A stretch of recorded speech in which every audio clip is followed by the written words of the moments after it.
পবিত্র ঈদ উল আজহা উপলক্ষে 2024-25 অর্থবছরের মানবিক সহায়তা কর্মসূচির আওতায় নওগাঁর মান্দা উপজেলার তেঁতুলিয়া ইউনিয়নে অসহায় ও দরিদ্র মানুষের মাঝে বিনামূল্যে বিজিএফ চাল বিতরণ করা হয়েছে।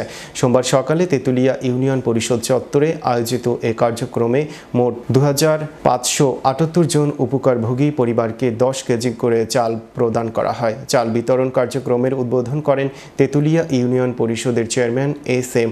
মোখলিসুর রহমান কামরুল। এ সময় উপস্থিত ছিলেন ট্যাগ অফিসার, সকল ওয়ার্ডের ইউপি সদস্য, সংরক্ষিত মহিলা সদস্য, ইউপি সচিব ও আনসার সদস্যরা। তারা প্রত্যেকে নিজ নিজ ওয়ার্ডের উপকারভোগী পরিবারের মধ্যে দিনব্যাপী সুষ্ঠু ও শান্তিপূর্ণ পরিবেশে চাল বিতরণ কার্যক্রম সম্পন্ন করেন।